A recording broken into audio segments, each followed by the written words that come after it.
Bonjour à tous et à toutes, j'espère que vous allez bien. Dagobert II fut exilé dans un monastère irlandais à la mort de son père en 656. Le maire du palais d'Austrasie, Grimoald, confie alors le trône à son propre fils, Childebert, que Siegdebert avait adopté avant la naissance de Dagobert. Après la chute de Grimoald et de Childebert, le cousin de Dagobert II, Clotaire III, roi de Neustrie, s'empare du trône d'Austrasie en 662 pour y placer son frère Childéric II. Lorsque ce dernier fut assassiné en 675, Dagobert II fut retrouvé grâce à l'aide de l'évêque de York et restauré sur le trône d'Austrasie en 676. Mais le destin va continuer à s'acharner sur le trône mérovingien. Parmi les 25 rois qui se succèdent à la tête de l'Austrasie, Dagobert II eut sans doute le destin le plus romanesque et tragique. Alors que la dynastie mérovingienne est en plein déclin, les grandes familles aristocratiques qui occupent le poste envié de maire du palais complotent de plus en plus ouvertement pour s'accaparer le pouvoir. En 633, une révolte de nobles force Dagobert Ier à faire de Siegdebert roi d'Austrasie âgé de 3 ans, un peu comme son père Clotaire II l'avait fait roi d'Austrasie en 623.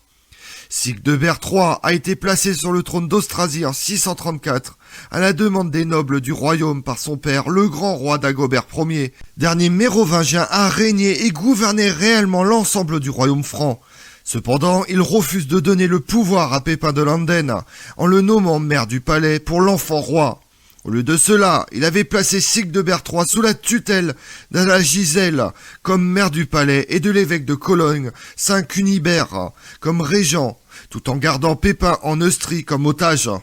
En 634, le deuxième fils de Dagobert, Clovis II, est né, et le roi a forcé les nobles à l'accepter comme le prochain roi de Neustrie et de Bourgogne, établissant une nouvelle division du royaume franc. À la mort de Dagobert Ier en 639, les deux royaumes francs redeviennent indépendants. L'Austrasie revient à Siegdebert III et la Neustrie à Clovis II. Les deux royaumes étant dirigés par des enfants rois, Siegdebert III avait environ 11 ans et Clovis II 5 ans. Ils sont gouvernés et conseillés par les régents désignés par leur père. C'est sous le règne de Siegdebert III que le maire du palais a commencé à jouer le rôle le plus important de la vie politique de l'Austrasie. Il a été décrit comme le premier roi fainéant de la dynastie mérovingienne.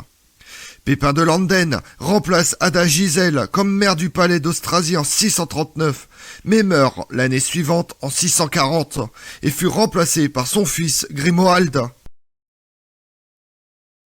Dagobert II est le fils de Siegdebert III qui règne de 632 à 636 et d'une femme inconnue.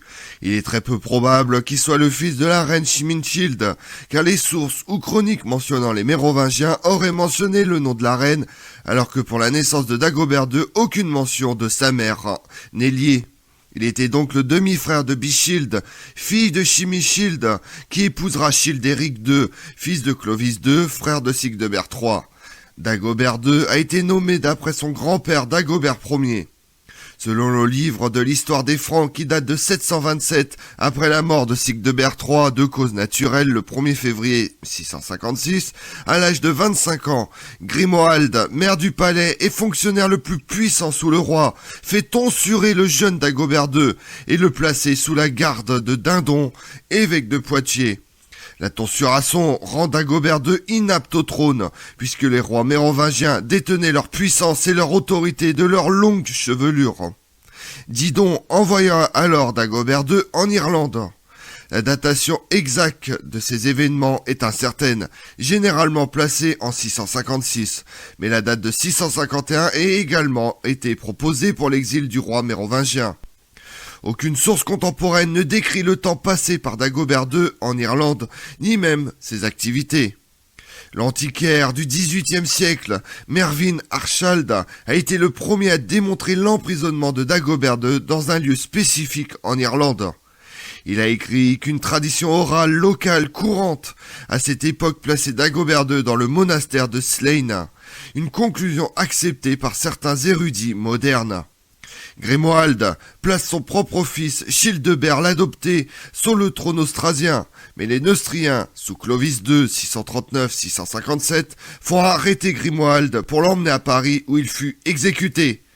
parce qu'il avait agi contre son seigneur, c'est-à-dire le roi mérovingien légitime. Le second fils de Clovis II, Childéric II, encore mineur, est placé sur le trône d'Austrasie en 662. Il était marié à Bichild, la demi-sœur de Dagobert II, et placé sous la régence de Chimichild, femme de Siegdebert III, père de Dagobert II et Clovis II. Après 13 ans de règne, Childéric II est assassiné, avec sa reine et son fils en 675, fournissant l'occasion du retour de Dagobert II pour réclamer son royaume. Mais le résultat immédiat de l'assassinat est la guerre civile, car Childéric II, depuis 673, avait réuni sous son autorité les deux royaumes francs. L'ancien maire du palais, Hébroïne, déclare un certain Clovis III, fils du roi de Neustrie, Clotaire III, 658-673, roi en Austrasie, tandis que le troisième fils de Clovis II, Thierry III, fut placé sur le trône de Neustrie par Léo de Garde.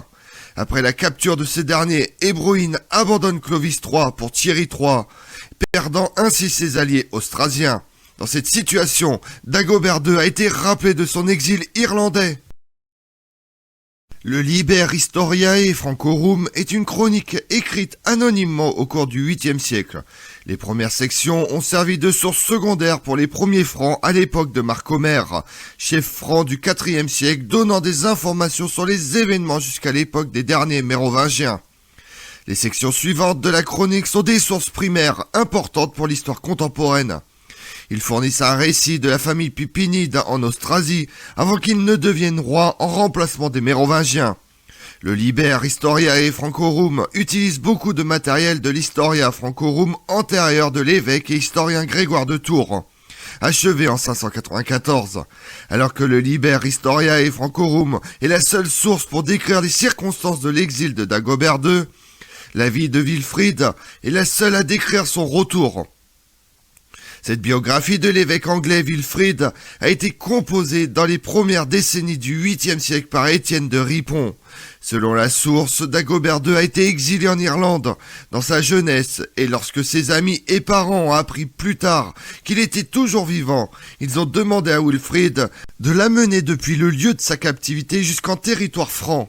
La vie de Wilfrid ne précise pas qui était responsable du rappel de Dagobert II, seulement qu'il s'agissait d'amis, amici, et de parents, proximi. Les parents étaient peut-être du côté de sa mère. Il y a peu de consensus. Qui aurait pu être les amis? Peut-être Wifoald, ancien maire du palais, Pépin de Herstal, fils de Pépin de Landen, ou peut-être Martin de Lan, qui arrive au pouvoir selon le livre de l'histoire des Francs après la mort des rois. Peut-être en 675, ou encore Ultan, abbé de Saint-Maur des Fossés, lui-même irlandais et ayant des relations en Irlande. La date exacte de l'accession de Dagobert II n'est pas connue précisément. Childéric II fut assassiné en 675 et Dagobert II était déjà sur le trône en juillet 676. Le règne de Dagobert II est peu documenté. Le livre de l'histoire des Francs, qui a une perspective plus poussée en direction de la Neustrie, ne le mentionne plus après avoir décrit son exil. Il est possible que l'auteur pensait que Dagobert II n'était pas revenu pour devenir roi, soit il ne voulait pas que nous sachions le retour du roi exilé et tonsuré. On peut dès lors suggérer que l'auteur anonyme considérait Dagobert II n'étant pas le roi légitime, soit parce qu'il avait été choisi avec le soutien des Neustriens, parce qu'il était considéré comme un étranger après son long exil en Irlande, et surtout sa tonsure, ou parce qu'il n'était pas considéré comme digne du trône en raison des circonstances de sa naissance, sa mère ayant été une concubine. Une seule œuvre du 7e siècle, la vie de l'abbesse Sadagelberga de Lan, mentionne le règne de Dagobert II rapidement. Elle rapporte que Sadalberga a déplacé son couvent de la banlieue de Langres dans le nord de la Bourgogne à la ville de Lan en raison de récents combats entre les rois Dagobert et Thierry. C'est la seule mention d'une guerre entre Dagobert II et son cousin germain Thierry III de Neustrie. C'est une indication de l'animosité persistante entre Hébroïne et les Austrasiens. Bien qu'il ait pu commencer comme un différend frontalier en Champagne, le fait que la guerre a été menée au fin fond de la Bourgogne, qui était alors sous domination neustrienne, suggère que Dagobert II possède au début de l'affrontement l'initiative de mouvement et de surprise. C'est peut-être au cours de cette guerre que Pépin de Herstal et Martin de Lan ont lancé l'attaque contre Thierry III, qui a été vaincu par Hébroïne à la célèbre bataille de Lucifao, entraînant la mort de Martin de Lan. Bien que cette bataille ait pu avoir lieu après la mort de Dagobert II, une date plus probable est septembre 679, lorsque Dagobert II était encore en vie et capable d'émettre des ordres pour la levée de troupes. La guerre mentionnée dans la vie, cependant, ne peut être datée avec précision. Elle a peut-être pris fin dès septembre 677. En 676, Dagobert II signe un pacte de paix des plus fermes avec les Lombards. Cet événement peut être daté précisément parce que la seule source pour cela, l'histoire des Lombards, écrite par Paul le Diacre vers la fin du 8e siècle, rapporte l'apparition d'une comète en août de la même année, événement largement rapporté à travers le monde, de l'Irlande au Japon. Paul le Diacre, cependant, place à tort le pacte sous le règne du roi lombard Grimoald, mort en 671, avant même que Dagobert II ne soit revenu d'Irlande. Le roi lombard, à l'époque de la comète, était en fait Perctictarict. La seule charte authentique émise par Dagobert II confirme les possessions du monastère de Staffelost Malmedy. Dans la charte, Dagobert II fait référence aux dons faits par son père, mais ne mentionne pas que le monastère a été fondé par Grimoald, l'homme qui l'avait exilé et tonsuré. Dagobert II réintroduit la frappe de l'or, qui avait apparemment été suspendue par Childéric II vers 670. Son trémidis d'or rompait avec le vieux style franc et copiait la croix puissante sur 3 marches du soldi byzantin contemporain. Dagobert II fut aussi le dernier roi au nom duquel des pièces furent frappées à Marseille. L'importante monnaie royale de Marseille, qui a duré de 613 à 679, a toujours été frappée du nom d'un roi, ce qui était inhabituel, puisque les pièces franques ne contiennent généralement que les noms du monnayeur et de l'atelier. En 679, alors qu'il se rendait à Rome pour assister à un concile de l'église, Wilfrid séjourne à la cour de Dagobert II, qui était reconnaissant à l'évêque d'avoir facilité son retour d'Irlande. Le roi propose de nommer Wilfrid au diocèse de Strasbourg, que la ville de Wilfrid appelle l'évêché principal de son royaume. Mais Wilfrid refuse l'offre. Dagobert II lui fournit des armes et des compagnons pour le reste de son voyage à Rome. En Italie, Wilfrid séjourne quelque temps à la cour du nouvel allié de Dagobert II, le roi lombard, Perctictarict. À la fin de 679, peu après la visite de Wilfrid, Dagobert II est assassiné. La vie de Wilfrid affirme que cela a été conçu par des ducs perfides, avec le consentement des évêques. Selon une tradition tardive, il a été tué par son propre filleul, Jean, alors qu'il chassait dans la Vorvère. La date traditionnelle de sa mort, le 23 décembre, est également basée sur des sources tardives mais largement acceptées. Après la mort de Dagobert II, Ebroin réussit à étendre l'autorité de Thierry III sur l'Austrasie. Lors du voyage de retour de Wilfrid à travers l'Austrasie en 680, il est arrêté par les hommes d'Ebroin, qui lui reprochent d'avoir organisé le retour de Dagobert II. Selon le rapport de la vie, Dagobert II était un destructeur de villes, méprisant les conseils des nobles, réduisant le peuple par l'impôt, méprisant les églises de Dieu et leurs évêques. Il est possible que la référence à la destruction des villes fasse référence à l'échec de Dagobert II à les protéger lorsqu'Ebroin a dévasté la terre après sa victoire à Lucafao. La vie de Wilfrid est la seule source qui rapporte l'assassinat de Dagobert II, mais une certaine corroboration vient du fait qu'il était vénéré comme un martyr dans la région des Ardennes avant la fin du IXe siècle. Il y a des affirmations contradictoires sur l'endroit où Dagobert II a été enterré. Selon l'avis de l'évêque Audouin de Rouen, écrite au début du 8e siècle, Dagobert II fut enterré dans l'église Saint-Pierre de Rouen, aux côtés de son prédécesseur Childéric II et de la reine Bichilde, et de son fils en bas âge également nommé Dagobert. Cette source fait référence au Dagobert que Grimoald tonsura, sans mentionner son exil, son retour ou son règne. La Vita Dagoberti, d'autre part, dit que Dagobert II a été enterré à Stonney, dans l'église dédiée à Saint-Rémy. Ce n'est pas invraisemblable, puisque Stonney était au centre de l'Austrasie. La source cependant date des années 890 et confond Dagobert II et Dagobert III 711-715, qui est mort de maladie. En 872, le culte de Dagobert II a été ramené à la vie ou ravivé par Charles le Chauve, roi de Francie occidentale 840-877, qui fait transférer ses reliques dans une basilique spécialement construite à Stanley, dotée de ses propres chanoines. Le moment semble indiquer que Charles le Chauve essayait de s'établir dans cette partie de la Lotharingie qu'il n'avait acquise qu'en 870 par le traité de Mersenne. La translation des reliques est mentionnée dans la Vita d'Agoberti et dans une charte conservée dans le cartulaire de l'abbaye de Gortz, qui en fournit la date exacte. La dotation de la basilique Saint-Dagobert est connue par une charte de 1124, également dans le cartulaire de Gortz. La dotation était passée à un moment donné à Béatrice, épouse de Godefroy III, duc de Basse-Lorraine, qui en 1069 la laisse à l'abbaye de Gortz. La fête de Dagobert était le 23 décembre, donnée dans la Vita d'Agoberti, dans le calendrier des saints, maintenant perdu.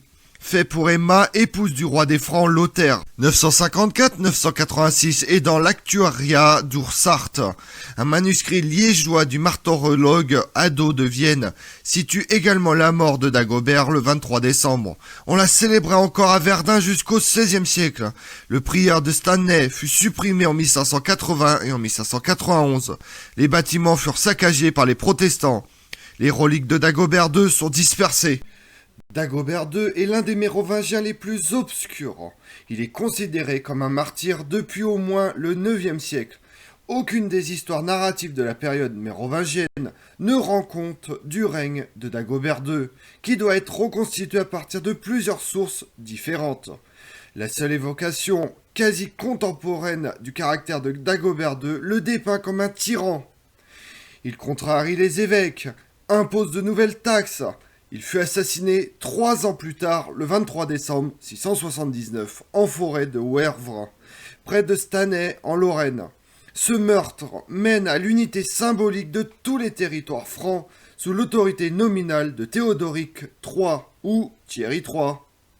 Je vous remercie d'avoir suivi cette vidéo en ma compagnie. Si vous voulez connaître mes autres vidéos, retrouvez-moi chaque matin à partir de 6h45 sur ma chaîne YouTube Tout sur l'Histoire avec Damien, mais également sur les réseaux sociaux, Twitter et Instagram, Histoire Damien. Et pensez à liker, commenter et vous abonner. Je vous remercie à tous.